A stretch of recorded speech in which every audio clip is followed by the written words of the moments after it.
Shalom Aleichem, bienvenue à tous. On se retrouve avec un immense plaisir pour la Iloula de Rabbi Nathan de Breslev, le célèbre élève de Rabbi Nachman. Rabbi Nachman, on parle beaucoup de lui. Il faut savoir que tout ce qu'on a aujourd'hui, on le doit à Rabbi Nathan en Bretagne. On le doit à Rabbi Nathan.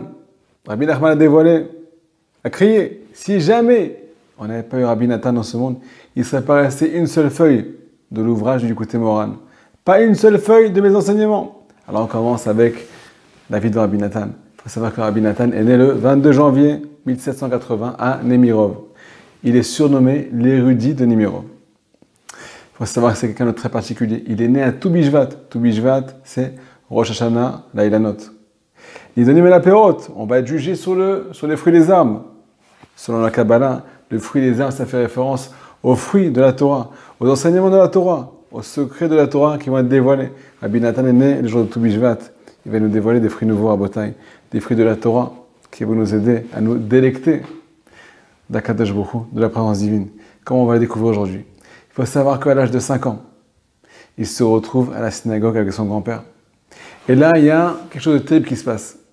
Il demande à son grand-père, il manque quelqu'un aujourd'hui. Il est où? Un tel? Tous les jours, il vient à la synagogue. Pourquoi il n'est pas là aujourd'hui? Et là, son grand-père lui dévoile que cette personne, elle est montée au ciel. Son âme a rejoint Akadosh Baruch Hu. Il est parti de ce monde. Il est décédé.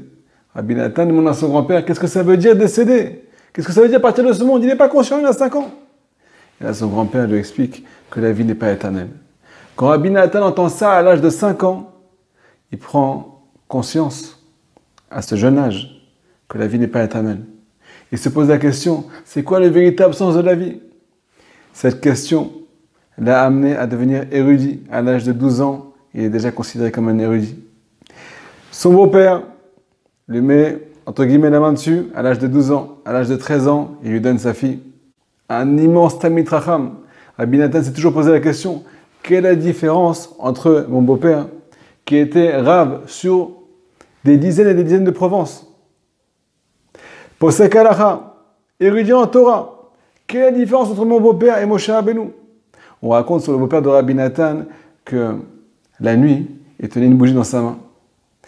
Et au cas où il s'endormait, la bougie le brûlait la main. Et là, ça le réveillait pour continuer à s'adonner à l'étude de la Torah. On passe les détails.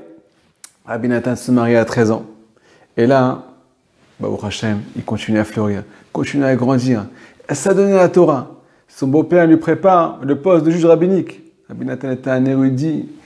On n'en a plus comme ça aujourd'hui. Mais qu'est-ce qui se passe? Rabbi Nathan se pose beaucoup de questions. Il a du mal à prier, il a du mal à se concentrer dans la prière. Il ressent un manque terrible de proximité avec Akadosh Baruch Hu. Il sent qu'il manque quelque chose, malgré son investissement dans la Torah, malgré son investissement dans les mitzvot. Il sent qu'il manque quelque chose. Son âme a soif d'Akadosh Baruch Hu. Et là, ces questions, elles vont lui faire du mal, elles vont le tourmenter. D'un côté, il a grandi dans un climat très très hostile à la chassidoute.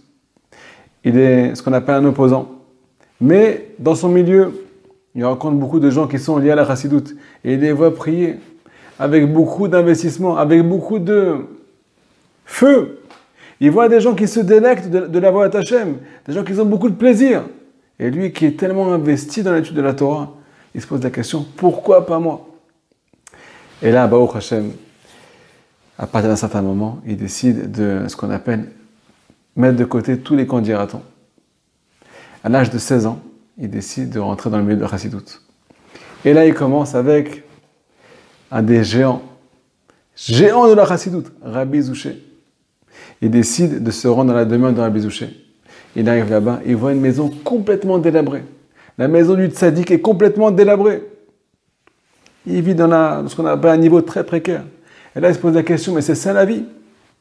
Mais d'un autre côté, il est tellement impressionné, tellement touché par la crainte du ciel de Rabbi Zouché et de l'ambiance qui règne dans sa maison qu'il décide d'y passer la nuit. Et là, écoutez bien cette histoire. Malgré la fatigue de Rabbi Nathan après un très long voyage, il est réveillé en plein milieu de la nuit. Et là, il entend une voix. Il entend le parquet qui est en train de grincer. Il entend une voix en milieu de la nuit. Zouché, Zouché, réveille-toi. C'est l'heure de pleurer sur le Beth Amikdash. Zouché, t'as assez dormi. Tu continueras à dormir dans la tombe, Zouché. Et là, il voit le tzaddik qui se lève en pleine nuit, qui s'assoit par terre pour pleurer sur la destruction du temple.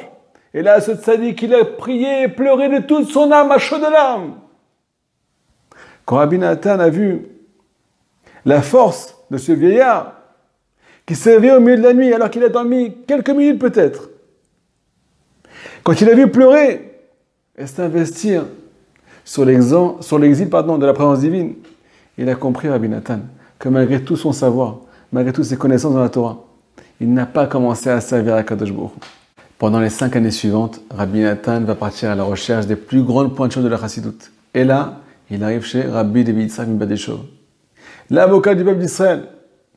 Et on arrive à une certaine étape où on se retrouve à Motzei Shabbat, après un Shabbat extraordinaire. Les Chassidim s'assoient pour faire Seuda Avit, le Menavé Malka, 4e repas du Shabbat. Ils s'assoient autour de chants et de paroles de Torah. Et bien entendu, autour de la Seuda. Mais il manque des provisions. Ils font un tirage au sort. Qui va partir en chemin chercher ce qui manque? Et ça tombe sur Rabbi Nathan. Rabbi Nathan est déboussolé. Il est complètement anéanti dans son esprit. Il doit partir en chemin, quitter la Seuda, quitter les livrets Torah pour aller chercher à manger. Et là, il se pose la question en chemin. Mais c'est pour ça que je suis venu au monde, pour aller chercher des provisions. Et là, il se voit rentrer dans un Beth Knesset. Il monte dans l'Azrat Nashim. Il se met à prendre un livre de Tehillim et à pleurer à chaudes larmes. À chaque passage de Tehillim, il commence à crier à Kadosh Baruch Hu, Hachem, rapproche-moi de toi. Il arrive au 50e Tehillim et là, il était épuisé. Épuisé de pleurer, épuisé de prier. Il se met à rêver. Dans son rêve, il voit une échelle qui arrive dans les cieux. Et là, il se voit grimper sur cette échelle. Il se voit grimper de toutes ses forces sur cette échelle. Mais il se voit aussi tomber de cette échelle. Et bien entendu, Rabbi Nathan, il était ce qu'on appelle Akshan. Il était têtu dans le bon sens. Il se met à regrimper sur l'échelle. Et encore une fois, il retombe. Il se rapproche, il monte. Il arrive presque au but final. Mais il se voit retomber d'échelle. Épuisé, brisé. Il se dit, c'est plus pour moi. Mais là, il voit un jeune tzaddik qui lui sourit et qui lui dit, continue à grimper. Continue à grimper, ne lâche pas prise et accroche-toi à moi. Et là, il se réveille. Il comprend qu'il a fait un rêve très particulier. Il faut savoir que Rabbi Nachman a dévoilé un jour, Akadosh Baruch Hu va m'envoyer une âme très particulière, un jeune avrère, un jeune érudit en Torah. Lorsqu'il va se joindre à moi, ce jeune érudit, Rabbi Nachman était déjà entouré de plus grands talmidim, d'élèves extraordinaires, âgés de 70 ans, 90 ou bien 50 ans, des gens qui étaient Baléouach à Kodesh. Ils avaient l'Esprit Saint, ils connaissaient toute la Torah. Mais il a dit, le jour où cette âme va se rapprocher de nous, cette âme c'est Rabbi Nathan, alors plus aucune de mes paroles ne sera égarée, ne sera oubliée. Non seulement les paroles de Torah, mais aussi les discussions entre Rav et élèves, tout sera retranscrit. Rabbi Nathan, un beau jour, décide avec son ami Rabbi Naftali de se rendre à Breslev, là où se trouvait Rabbi Nachman. Et là, la rencontre va enfin avoir lieu. Rabbi Nathan se dirige vers la maison de Rabbi Nachman. Et là, Rabbi Nachman, il ne savait pas, il ne voyait pas, personne ne voyait que Rabbi Nathan était en chemin. Et il déclare à ses élèves, sachez que l'âme de Rabbi Nathan se rapproche de notre maison. Il est en chemin, il se rapproche. Il arrive très bientôt. Il a dit à ses élèves, si vous voulez reconnaître qui est Rabbi Nathan, alors sortez dans la rue. Si vous voulez l'identifier, essayez de chercher quelqu'un qui est habillé avec des habits de luxe, Bigdei Meshi, des habits de soie. Rabbi Nathan venait d'un milieu très aisé, très hautain.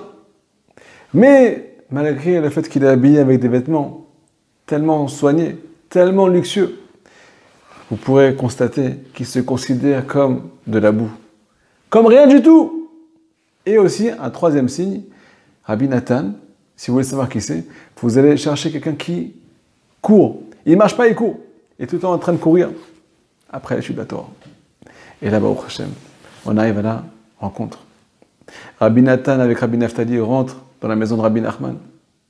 Et là, Rabbi Nathan, quand il voit pour la première fois son maître, son futur maître, il est saisi d'une crainte du ciel extraordinaire. Il ne sait plus où il habite.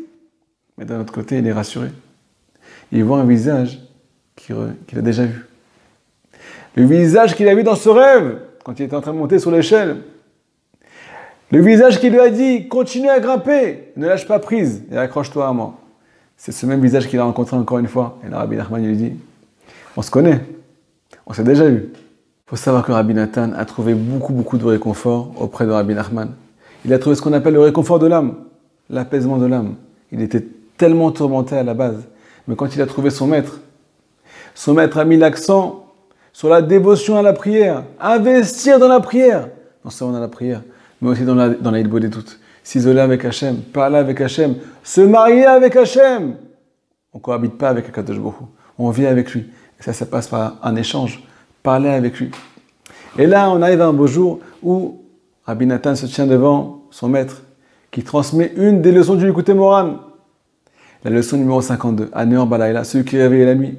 Là-bas, Rabbi Nachman exprime le besoin de se retrouver au milieu de la nuit, isolé avec Hachem, dans un endroit complètement vide, éloigné de tous, pour pouvoir s'annuler à ce qu'on appelle la présence divine. Quand on est seul, quand l'esprit est reposé, on arrive à s'annuler. Et là, il entend les paroles de son maître qui explique que celui qui va s'annuler à Hachem, il va arriver à un certain moment à se fondre dans la lumière infinie du Créateur. Les Kalel Beor Ensof.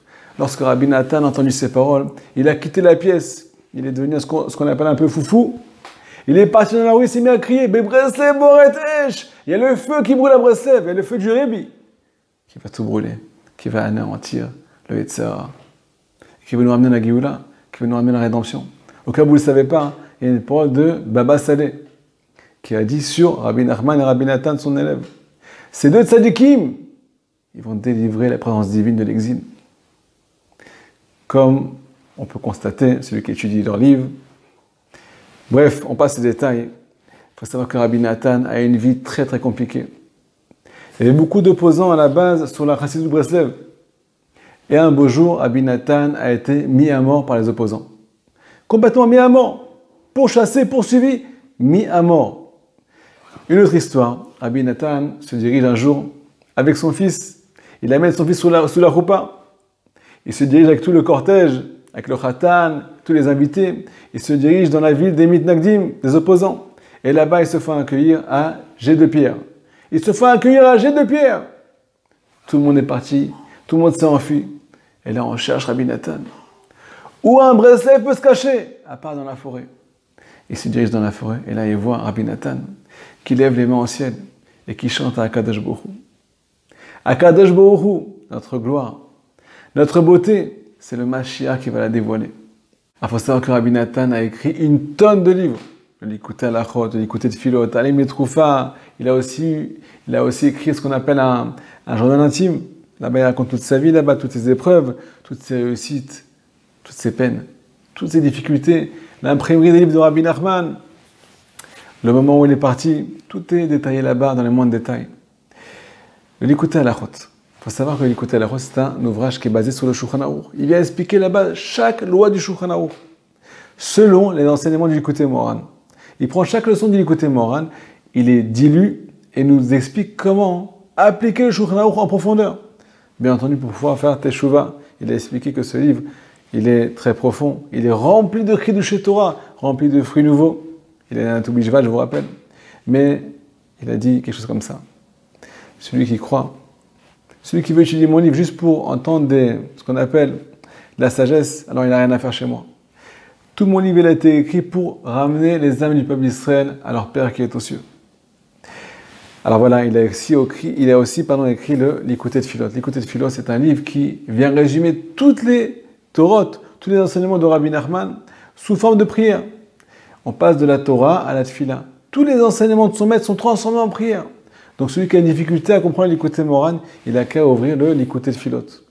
Là-bas, on peut ressentir à travers les lettres du Likutei Tfilot. Combien Rabbi Nathan crie, combien son feu est en train de brûler derrière chaque parole. Celui qui a l'habitude de s'adonner à ce livre, alors il sent vraiment le feu de Rabbi Nathan. Combien il s'est adonné, combien il a cherché à Kadosh Baruch Hu. À part ça, il a écrit le Alim Letroufa. C'est un livre c'est les lettres de Rabbi Nathan, des lettres qu'il a écrites à son fils Rabbi Yitzhak, qui avait besoin de beaucoup d'être renforcé. Et là, on arrive, Baruch Hashem, ou bien malheureusement, à la ptira du tzaddik. Baruch Hashem, parce que quand le tzaddik qui parle de ce monde, il est encore plus vivant. Alors que nous, quand on est là, on est peut-être des morts vivants. On est là, mais on n'est pas là. Le tzaddik, il est encore plus là quand il parle de ce monde. faut savoir que Rabbi Nathan, il est parti la veille du Shabbat. Juste une semaine avant son départ, il a commencé à annoncer à tous ses élèves, à leur faire des allusions, comme quoi il allait partir de ce monde. Et là, on arrive à la veille du Shabbat. Rabbi Nathan était très mal en point. Très, très mal en point. On se rapproche de l'entrée de Shabbat, avant l'allumage des bougies. Et là, Rabbi Nathan, il dévoile quelque chose comme ça. Il dévoile des Kiddush Torah, il dévoile des fruits nouveaux, il dévoile. Il dit, j'ai des tonnes de Kiddushim. Hachem, j'ai plein de choses à dévoiler. Mais j'ai plus les forces. Il est sur le point de partir. Il a demandé à tous ses élèves d'aller au mikvé. Quand ses élèves sont revenus du mikvé, ils ont vu qu'il était très mal en point. Et là, il a dévoilé ses dernières paroles. Soyez forts. Soyez unis. Aimez-vous les uns les autres. Soyez forts. Unissez-vous. Et le plus important, mettez toutes vos forces dans ce qu'on appelle la Hafatsa, dans le dévoilement des enseignements du Tzaddik Rabbi Nachman de Breslev, dans l'imprimerie. Mettez tout votre argent, toutes vos forces pour pouvoir dévoiler cette lumière qui est tellement cachée. Chazak ou Baruch.